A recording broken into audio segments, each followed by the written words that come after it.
Am o rugăminte către dumneavoastră.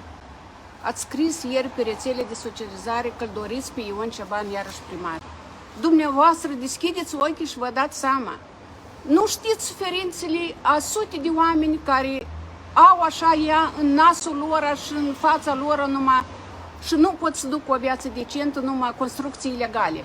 Cine le-a permis? Numai să începe tot de la primarul general a municipalității. Vă rog frumos, gândiți-vă, vin alegerile de grabă. Nu mai faceți ca lumea să sufere. Gândiți-vă că atâtea, fără infrastructură, fără nimic, atâtea greutăți în orașul ăsta.